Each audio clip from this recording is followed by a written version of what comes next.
Hey everyone, welcome back to the Retro Reef, and I want to talk about Nintendo and my predictions with them for 2023. So let's dive right into it.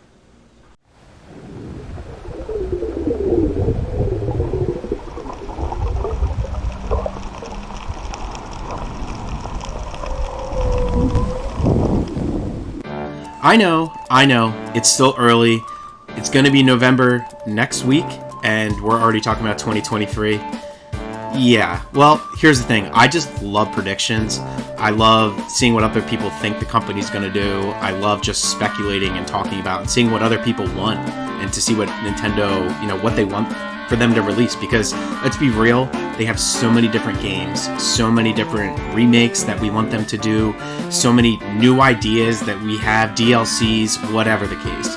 So I just wanted to talk about it because we're getting close to 2023 and we already know a good amount that they're doing for the remainder of the year plus next year. So let's go. So I guess I want to start here by going all the way starting from January through December.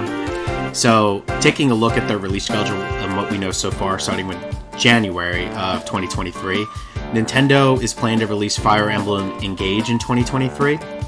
I'm not sure if there's a specific release date for that, but that game in particular I'm not as excited for personally. I love Fire Emblem Three Houses, but Fire Emblem Engage, I just feel like for me, Fire Emblem I can only pick up so often.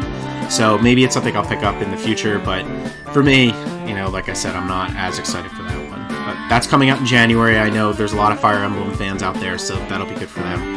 February, they have announced Kirby's Return to Dreamland Deluxe. I have a hot take. I wasn't a big fan of Kirby and the Forgotten Land. The game was good. It wasn't for me. And I could talk about it in a separate video. But bringing back Kirby's Return to Dreamland and bringing that back as a deluxe edition, I think is a smart move for them. That's something that I would probably be a little more up my avenue for Kirby in general. But yeah, that's coming out. And I also think in February that they are going to have a Nintendo Direct. They usually like to have a Nintendo Direct earlier in the year and toward the end of the year in September. So I wouldn't be surprised if they have one here saying, hey, Kirby just released, pick it up. Or Kirby's about to release, pick it up. Also, here's what we plan to do for the rest of the year. Also, as a reminder, we have Zelda coming up, which I'll talk about. So they're going to want to probably start heavily pushing that in February, March, April timeframe as we get closer to that. So, something else I think that they are going to announce, if they do have a Direct then, is a Switch Pro. And I know rumors are all over the place, but I'll tell you my reason in a minute on why I believe that. But that's what I think for February. I think the big thing is going to be a Switch Pro, pushing Kirby, people to get it since that either will be released at the time or right around that time. And then I think they're going to do a Switch Pro and push that with Zelda. And I'll explain why in a minute. So that's my prediction for February. So March, I don't think there's going to be anything major in terms of just Nintendo releases. Obviously, there's going to be smaller games, but from a Nintendo standpoint, I don't think there's going to be anything major. April, I think that's when they would release a Switch Pro, the end of April. I think they'll give it, if they announce it in February, give it the month to 2 month build up. People want to get it, show off the specs, that type of thing. And just in time for Zelda in May. So we all know The Legend of Zelda Tears of the Kingdom is coming out in May. To be honest, I made a video that we really need a Switch Pro. I think it's more of a need now versus a want. I just think this current Switch, I love it, but it can't handle a lot of games today.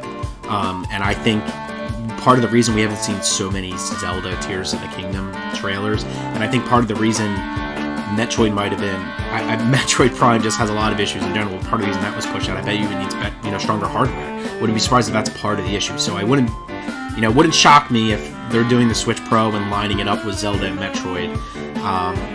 Release that in April, May timeframe. Release, Zelda and then Metroid. We have no idea when that's coming out.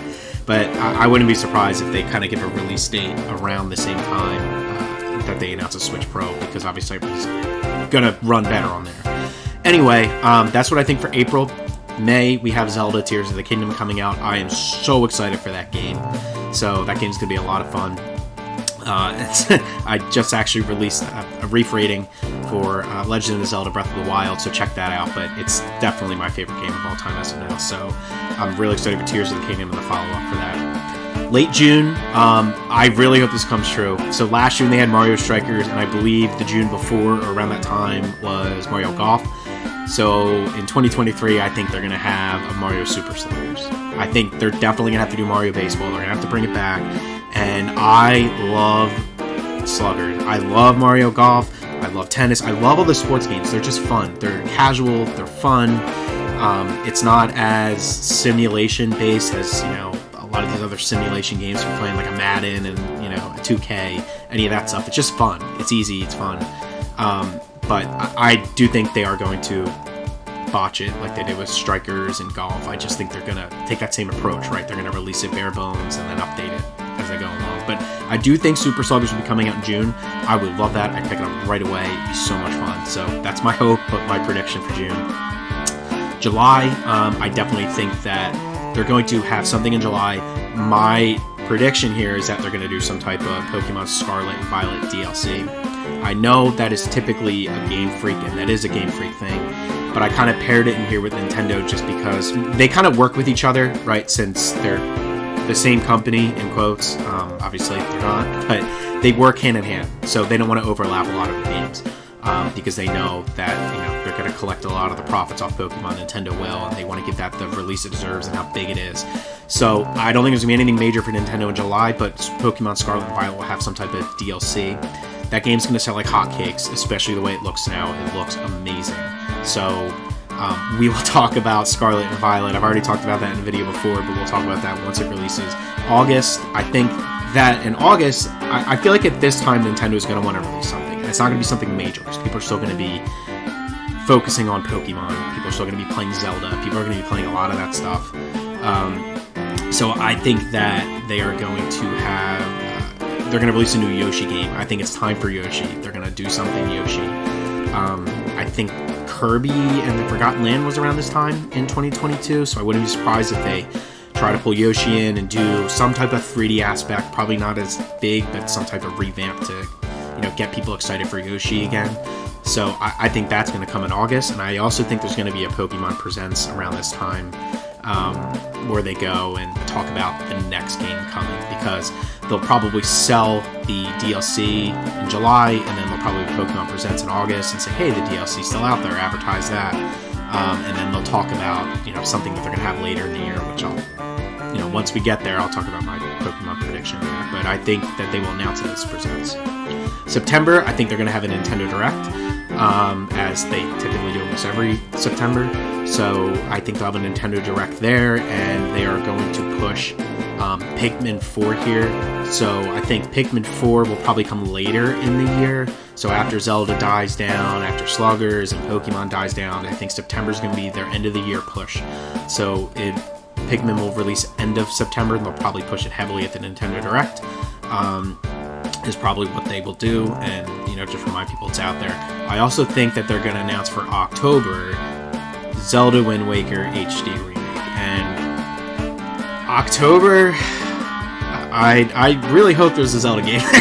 And the reason I'm saying October is just because if this game does exist, which there's a lot of rumors and people saying this game exists and it's just in Nintendo's back pocket, I don't see why this wouldn't be a perfect slot for them to release it. It's the end of the year game. It'll fall in line with Pokemon. It'll fall in line with Pikmin. So they'll have September with Pikmin. They'll have in October, they'll have a Zelda type thing. People are still playing Tears of the Kingdom, but it's still hot, so they're going to want to sell it. And that's just something else to throw out there. So it'll be the end of the year. Months later, they'll have an HD remake. This is more of me wishing that it exists than it wanting. So I wouldn't really say it's more of a prediction. It's more of just me hoping and praying, because I really want to play that game on the Switch. I would love that. So I think that's going to be October. November, I think this is where Pokemon is going to have from their Presents, where they're going to drop this. And I think it's either going to be a remake of the next generation. They just did Diamond and Pearl, so I think they're going to do either the next generation type remake that a third party is going to be working, similar to how they did with Diamond and Pearl, or they're going to do like a Let's Go base. So they'll do like the Hoenn region or something, and do a Let's Go where it's more simple, and easier for them to put together. I really don't think they'll do Let's Go, but I think it's going to be that type of, what I'm getting at is like they'll have a third party work it, and it'll be just a simpler, job of a remake versus that a third party can handle. So the legwork that is needed to make these types of remakes, they can handle that, and kind of just look over it and make sure it's good. I wasn't that much of a fan of the art style for Diamond and Pearl, for the remakes for Brilliant Diamond and Shining Pearl. So I hope they don't go towards that, I guess, art design, but I do think that they will have something in November, some type of game. They always have it. So, they'll sell the DLC for Pokemon for Scarlet and Violet in July, and then they'll have some type of remake or something like that in November. So, and then December, I don't think they'll have anything. If they do, I think it might be like a Zelda Wind Waker. Instead of October, it'll come out in December. It's going to be some type of remake or something. Either in October or December is my prediction. So I don't think there's going to be anything major in either October or December. It's going to be one of those months that's going to have something, and the other one isn't. And they'll just try to sell everything that they've released in 2023, maybe a small price drop, or, they typically like to bundle stuff with the Switches. Maybe they'll have a different limited edition Switch Pro or something that they release as they try to, or really drastically drop just the old base model Switch price just because they want to get them out. So they might just drop the price just to get them out the door and bundle it with a game that they just recently released throughout the year. So we'll see what they do. So those are my predictions for the year, and I know I kind of just ran through those. One of my favorite things to do is to listen to people and their predictions and what they think the company's going to do, and it just gets me excited, and obviously gives me a lot of false hope. So, as I know this probably does with some of you guys, I try to keep it as realistic as possible and also tie into what I want. So realistic is funny to say because they're just going to do whatever they want to do. So sometimes we have great years, sometimes we have bad years. So I think this is pretty middle of the road what I'm seeing. But let me know in the comments what your thoughts are. Do you think that this prediction is ridiculous? Do you agree with it, disagree with it? What do you want to see next year from Nintendo? So do me a favor, just let me know in the comments what you think. And if you like videos like this, please comment, like, and subscribe. And I'll see you in the next video, guys. Later.